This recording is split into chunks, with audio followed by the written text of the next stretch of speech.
the Speaking for Profit podcast. This is the show for speakers, performers, and business professionals who speak. We'll discuss the craft of performing, storytelling, and how to connect to your audience so that you can increase your influence and your profits. We'll also go behind the mic with entertaining stories from the stage and the road. Joining me from New York City, I would like to introduce my co-host. She's a singer, an award-winning presentation coach, and the belle of Broadway, Ms. Cindy Ashton. Thank you. And joining me from my hometown of Toronto is an award-winning story editor, international speaker, and speak-to-sell expert, Jason Reid. Oh, thank you, Cindy. Well, we've got a great show coming up. We are going to have an interview with a man who has always made me laugh. He is a professional Emcee, a comedian, and a broadcaster, and he's also famous, or perhaps infamous, for playing the Penguin in the Adam Sandler movie, Billy Madison. And I'm speaking about Chris May, our guest today. Awesome. But let's get our program started with Cindy, who has a great story that takes place in a, well, kind of an odd location. Right. I guess I have to tell them what that location is, don't I, Jason? Anybody who's heard me before, this is my favorite story to tell. I've been telling it for years and people love it. So I just keep recycling it because it's great.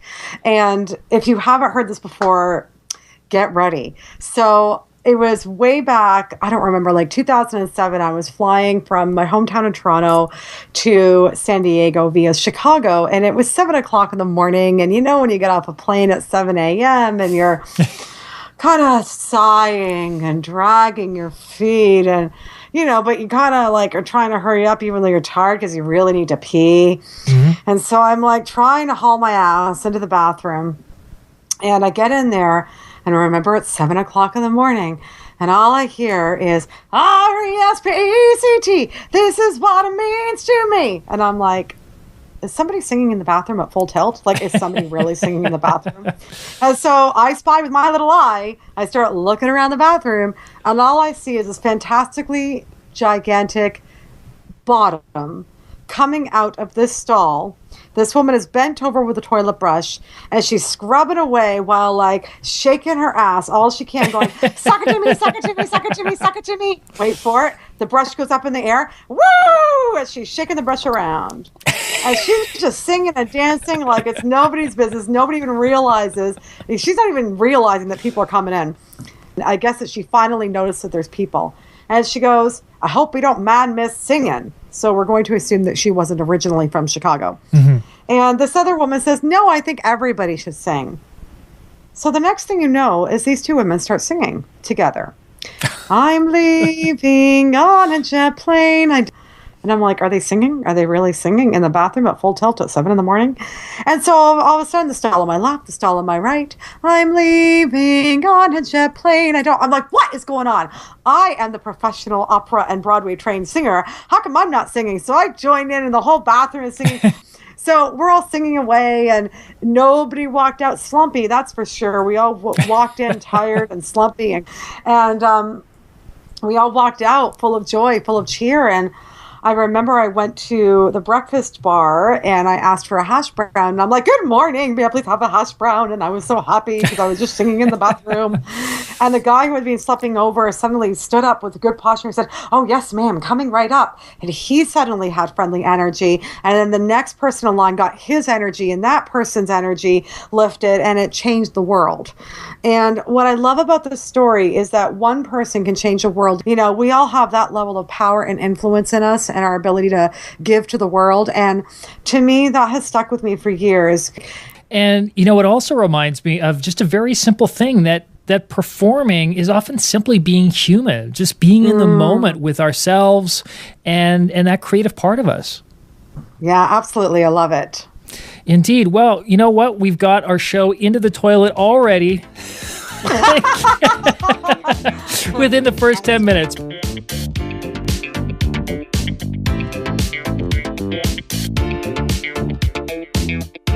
Now it's time to go behind the mic with our guest, Chris May. Chris May began his public speaking life in 1998 when he was hired to act as the MC at a bar that he worked at. And that began a nearly 20-year odyssey of stage work, broadcasting, and comedy. And he has spent the last decade on national TV as one of Canada's most loved weather broadcasters and has continued his work as a master of ceremonies, sharing the stage with comedians like Colin Mockery, Eugene Levy, Dave Thomas, and more. And he is also the man known worldwide for playing the Penguin in the Adam Sandler comedy Billy Madison. Welcome, Chris May. Oh, the Penguin. Does that always come back to haunt you? It's funny. Among the youth, people will come up to me and say, my son found out or my daughter found out that you were the Penguin in Billy Madison, and they absolutely lose their skin. And I'm thinking to myself, are you serious?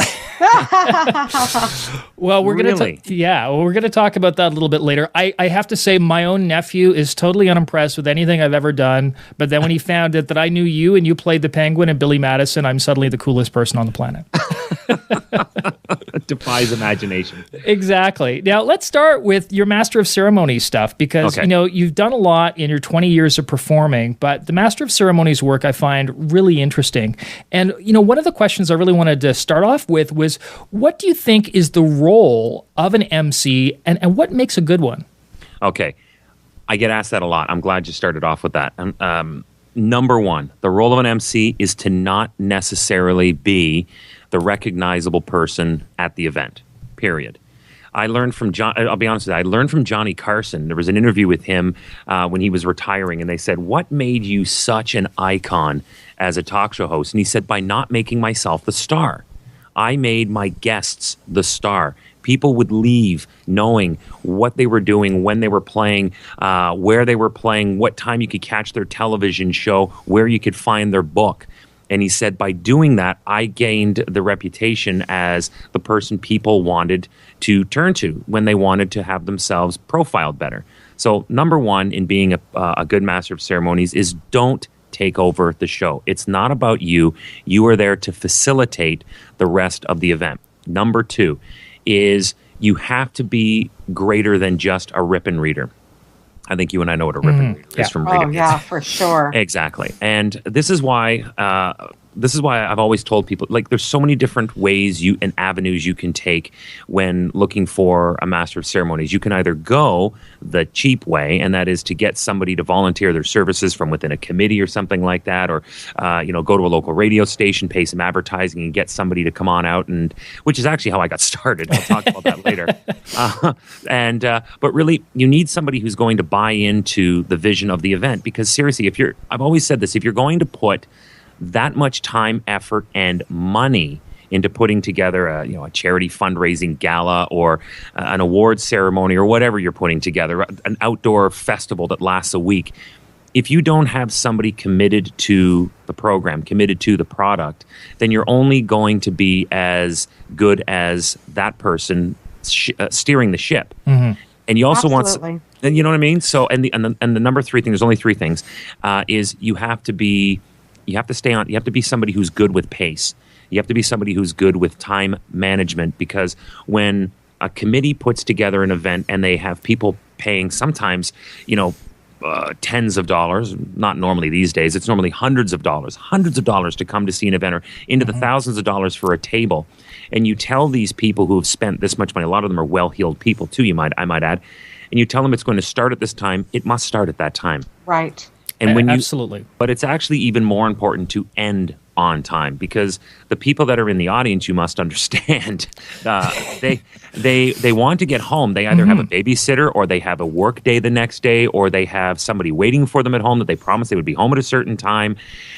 So if you can stay true to that, especially the end of the event time, here's the one thing that I always tell to committees or forums that are reaching out and I'm talking to. It is your goal is to have a great event. Okay, we're going to have a great event, but your greater goal is to be able to sell tickets the next year. Right. Oh, totally. Right? Yeah. So if people have the experience that it was ill run, it started late, it ended late, the chances of them turning around and buying a ticket the next year are lessened, like dramatically. I think Cindy and I would totally agree, because we've been to so many events that have gone long or, were poorly organized. And the thing is, it shows. It really does. It does, because people feel it.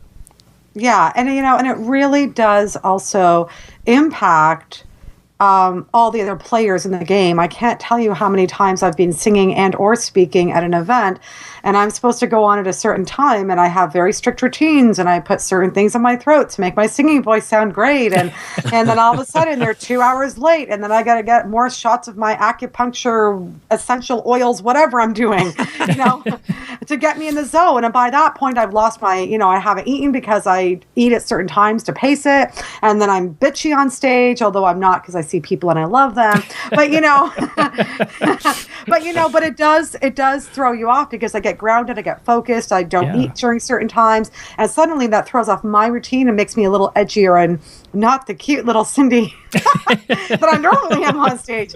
I mean, I pull it together, but it really throws off all the other players as well. And if we are all thrown off, we cannot deliver our greatness to the audience and give them what they deserve. Yeah, so we all want an MC like you when we're doing those different events. Now, you've talked to so many different audiences. There must have been at least one time that you've been in front of an audience that just didn't work. Either it was an inappropriate audience, or something happened and it didn't go as planned. So I'd love to hear a story like that if you got one. All right, I can't focus on any one. Just in the event that they are listening to this, but because that would sink a ship pretty quick.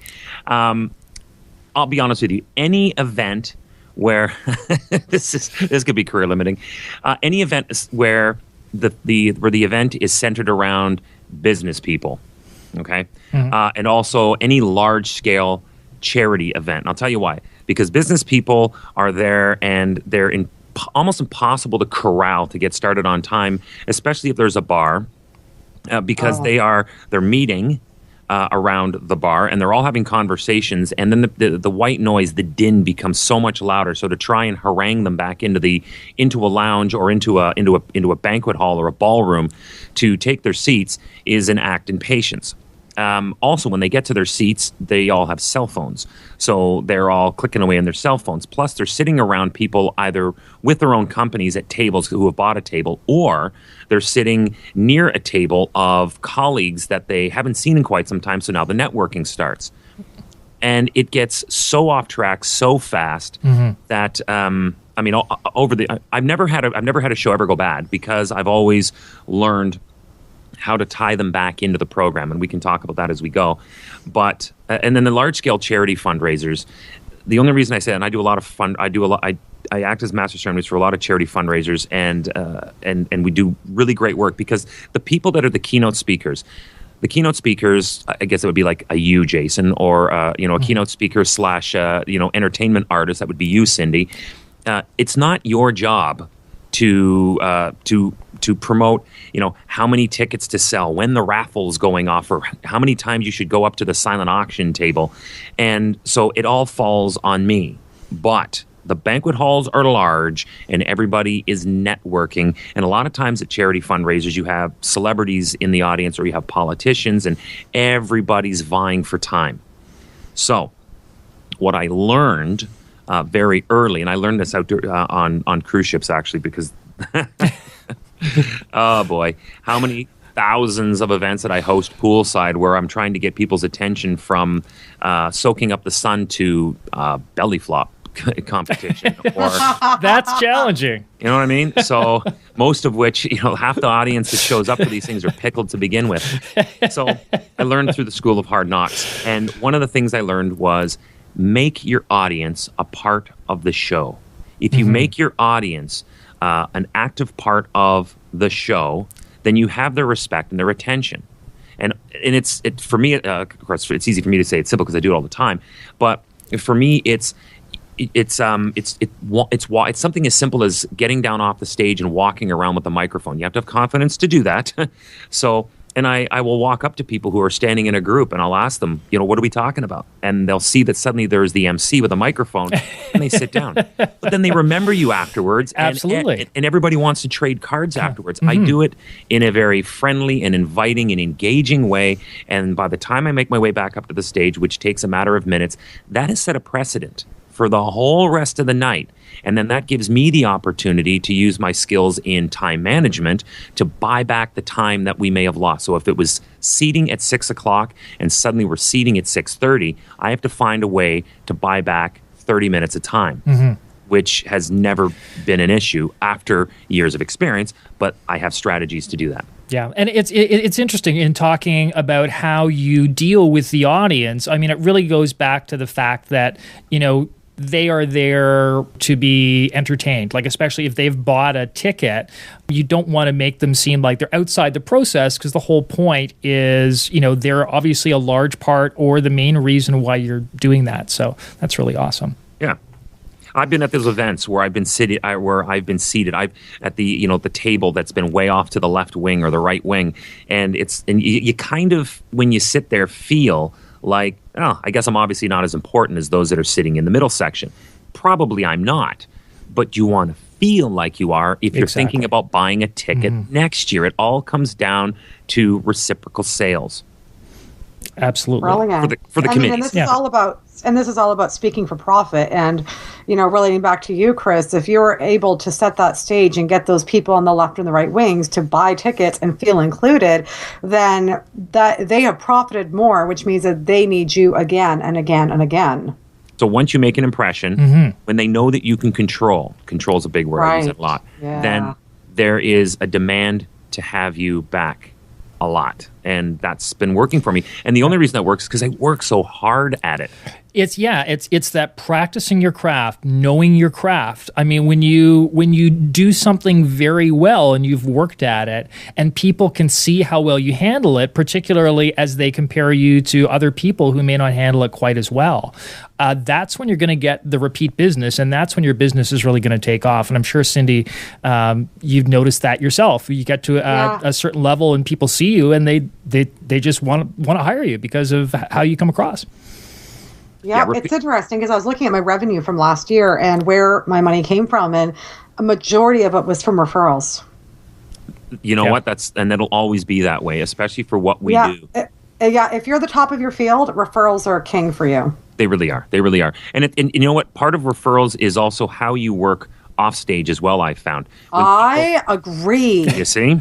If you're an easy person to get along with and that goes back to what I said at the beginning, buying into the vision of the committee. I can't tell you how many committees that have hired me over the years and are still hiring me today that say, we couldn't believe how much you invested of yourself into the event. But for me, secretly, until this podcast, it's really tough for me to do it otherwise. I find it very difficult to be a Ripon reader because I feel like I'm cheating myself. And I know that sounds cliche, but it's true. I feel like I'm cheating myself, and I don't have as much fun. And one of the things I like to get out of it, as on top of speaking for profit, is to have a genuinely good time. And you can't fake having a genuine good time. And when groups see that and people in the audience see that, and they want you to do what you did at that event that they paid a ticket for their event, then that's the best referral ever. Yeah. Now, sorry, go ahead, Cindy. I was going to ask you, so moving on, what type of performers do you look at for inspiration to learn specific parts of your craft, or even just are inspired by? Okay, I'm glad you asked that. Because I have this is the one, Jason, I was telling you about earlier that off air that you might find humorous. I, as a teenager, always wanted to be a rock and roll star. I was in and out of a lot of bands. I did the long hair, the earrings. I did the grunge thing in Vancouver. I did everything to be a rock star. Turns out you have to have talent to be a rock star. You have talent, it's just not in singing. Not for that, though.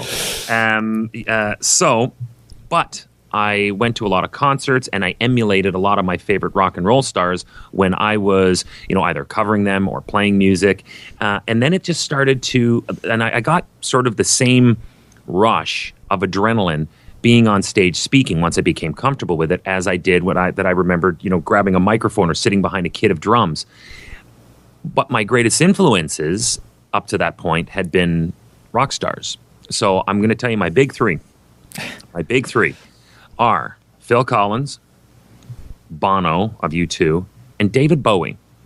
Nice. For anybody who has ever seen me, and now people are going to likely look for that as people are going to be train spotting.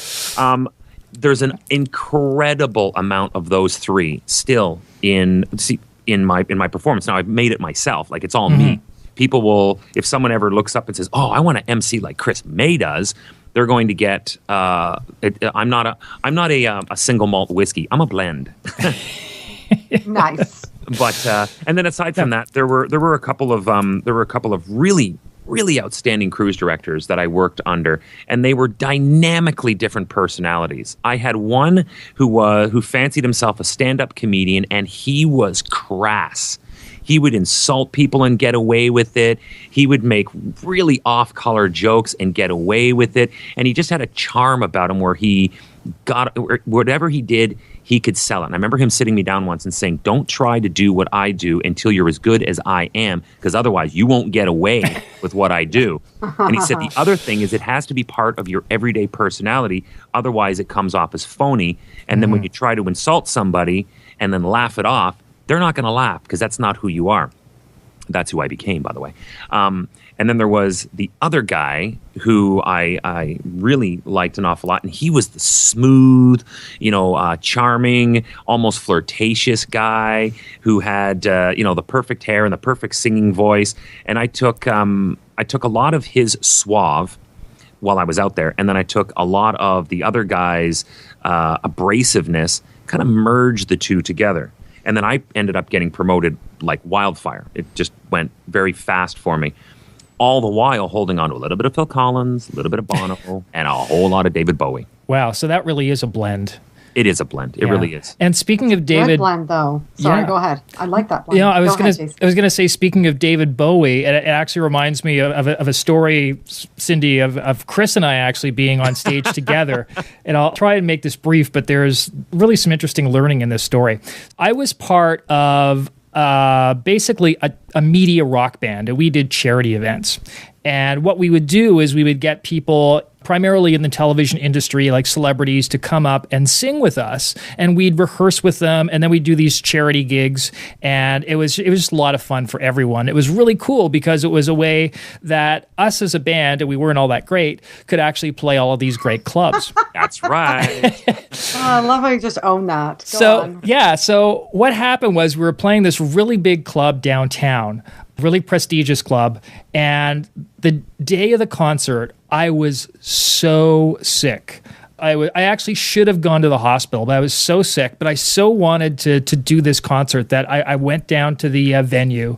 And after the sound check, I went backstage. I literally crashed on the couch. And I remember, Chris, you coming in and you were like all energy and you had your David Bowie jacket and everything. And you sort of bounce in. You're like, "Hey, guys." And then you look at me and I'm turning 4 shades of green on the couch. And you suddenly turn to the rest of the band and go, "Can this guy play tonight?" But for the record, you were avocado green. I'll never forget that tasty look. I was like, "Oh my God, he's sort of a mix between, an avocado and Gollum." I was like, he doesn't look good. Yeah, I made Keith Richards look healthy. You really did. Jason. But the crazy thing was, once we got up on that stage and, we'd rehearse the songs again and again and again. You know what it's like to be really well rehearsed. Once I got on that stage, the lights were on, boom, I was playing the first notes, that 20 minutes went by and I don't think anyone would have realized that I was like that sick. It was just really amazing how being on stage and being rehearsed, no matter what kind of physical shape you're in, you can get through it and get through it sometimes pretty well. Yeah, you really can. And I would be lying if I said I never got nervous in front of an audience. I still have nerves because I'm always trying to strive to do better. I'm always trying to try something else new. Because especially when I have repeat business, when a committee wants me to host a big event and then the next year do it again and the next year do it again. I'm one that never likes to sit in an audience and watch a comedian, as an example. I'm not a comedian necessarily by trade. I use a lot of it in my work. But Right.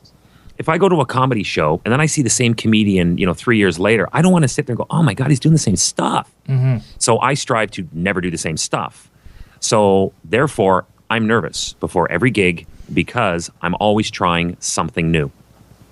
Always looking to push that envelope. Always Yeah. looking to push the envelope. Always. Now, of course, speaking of pushing the envelope, we can't let you go without asking you the I big. know where you're going, Jason. Yes. Did you want to finish that question then, Cindy? Sure. So we need to ask you about the Penguin and the Okay. Adam Sandler film. Tell us all about it. What it was like being with him and all that jazz. Go for it. All right. So this is the classic movie story. I had an agent and I was doing a lot of extra work and I was part of a group, and a lot of it, because they were a dance studio, was a lot of special skills extra performing, dancing and stuff like that. I got this gig for a number of reasons. First of all, the owner of the agency, her son was the exact same height and build as I was. The only difference is I was brunette, he's blonde. So he initially had the gig, but then he went on tour with a group that was a spin-off from the studio. He couldn't do it. Suddenly I'm thrust into the role. And the only reason I got the role, I went in and met with them. They had to meet with me and stuff like that. I got the role, I am not kidding, because I fit the costume that had already been retrofit for the other guy. I'm dead serious. No, But- that makes total sense. And I'm sure you're not the first person to get a part that way. And the agent at the time stressed that a clause of the contract was that I had to have my name in the credits, and they of course bought it, and so on and so forth, and off we went. Anyway, I showed up on set, and it's really funny because I remember going for the costume fitting, and a girl I was going out with at the time was waiting for me in the car outside, and I said, this would be hilarious. And I'm talking about the staff from Billy Madison, from what turned out to be his production company, Happy Madison. They come out with Right. me, and I'm wearing the Penguin costume in some back lot, Brampton, I think, where I got the sizing. And Oh, no. I took the giant beak and I banged it on the car window. She turned around and just went nuts. It scared the hell out of her. So funny. Fun for me. I guess So you're not together anymore, huh? What's that? I guess you're not together anymore. Oh, hell no. That was a long time ago. Ancient past. Done. So I get on set that day, told to show up at a certain time, did, of course. And it was in, where was it? It was in one of those, well, most people will know if they just take a look at the back of the DVD where it was shot. But it was in a suburb of Toronto, and it was at this great big massive mansion. You obviously, if you've seen the movie, you know the mansion. Yeah, it's and it's been huge. used in a Beautiful. lot of movies. So I show up there, and it was blistering hot day, like psychotically hot day. And and as it is on movie sets, as it always has been, whether you're extras or special skill extra, you're putting a penguin costume on, there's a lot of hurry up and wait. So I get allowed to. So I immediately start going off with the extras to grab whatever mixed up chips and peanuts, and they were like, "Oh, no. If you go over there, we can't find you. You're not them. You're these guys." Ooh, this is good. So I got to eat whatever breakfast I wanted. I think I had like 3 breakfasts that day because it was the novelty of having all this free exotic food. And then Craft services, yay! Oh, these were delicious craft services. So next thing you know, okay, it's time to get going. I hadn't met anybody yet. I'm just sort of hanging out. And then I get the costume halfway on, and then they put the helmet on, and we walk out to set. And the first thing that the AD says to me is, okay, it's really hot. So if you feel like you're going to pass out, just stop. I don't care if we're in the middle of the scene. Just stop. Turned out it was so hot that as soon as I put it on, it was like standing on the sun. So I said, you know what, guys? I don't want to be a complainer, but this is really hot. And so we tried it, and they said, you know what? This is probably not going to work. So what they did was, this sounds so funny now when I try to repeat it. underneath the tail flap where the penguin has his tail. It was sealed. It was solid. What they did was they got a box cutter and they cut a hole. You see where I'm going with this? Up the back of the penguin under the tail.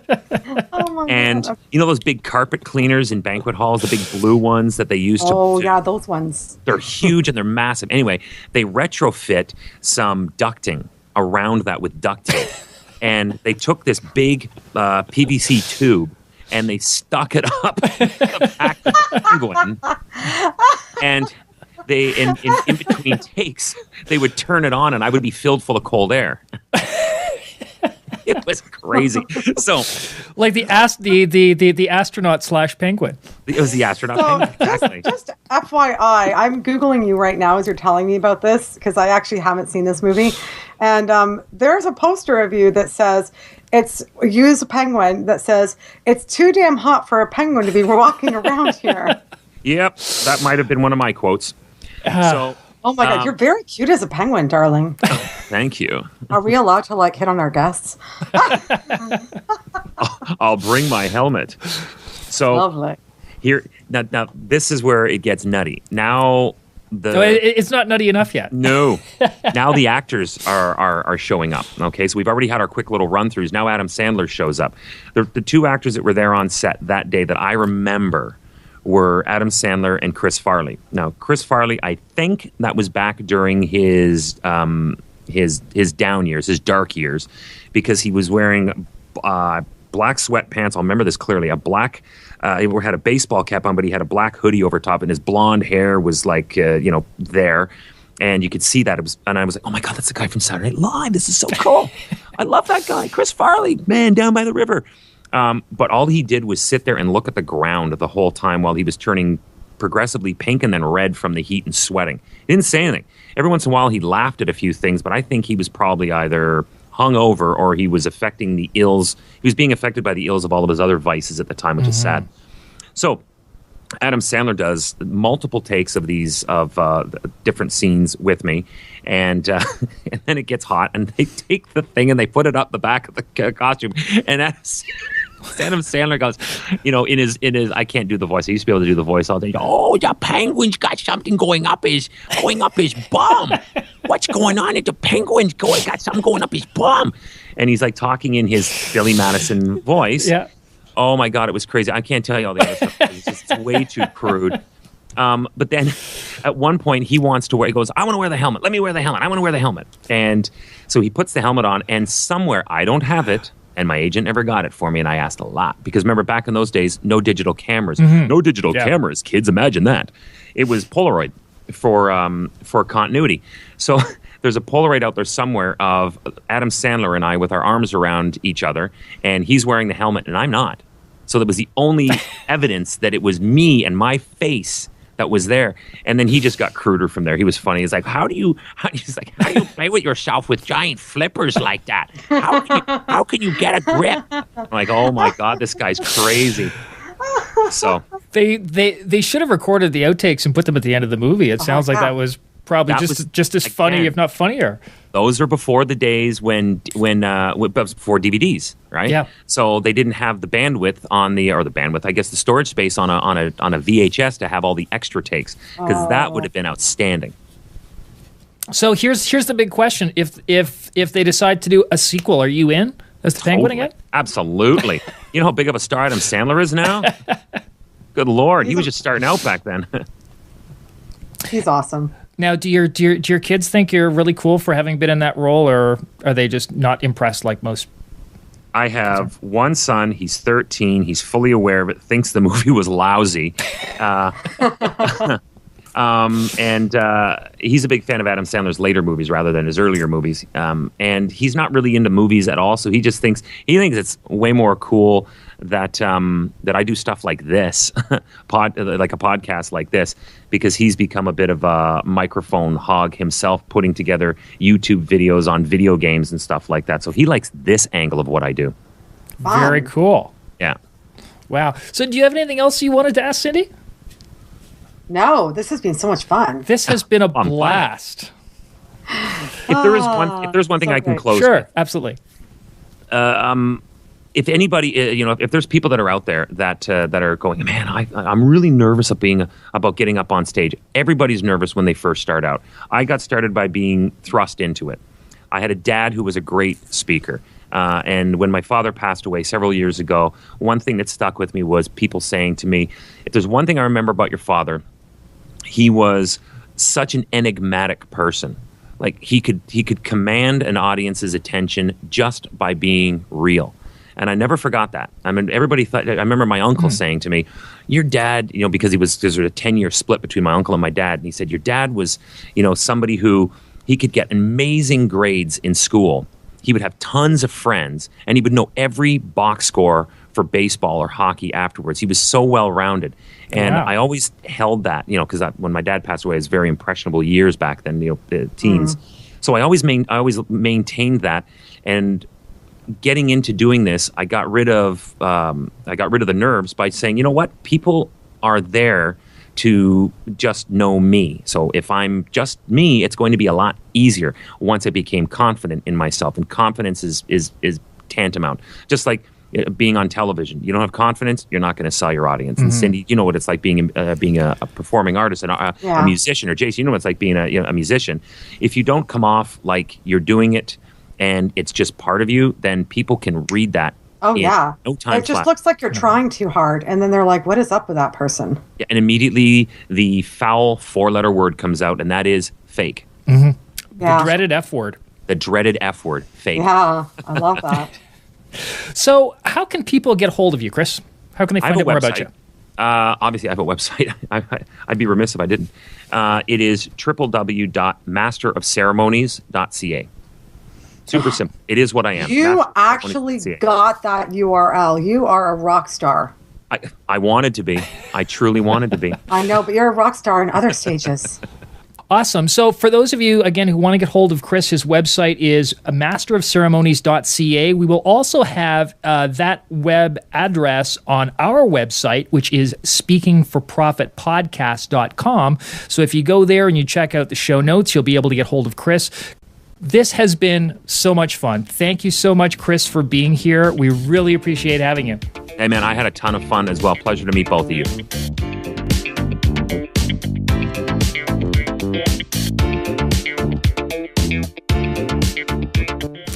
And so that was Chris May.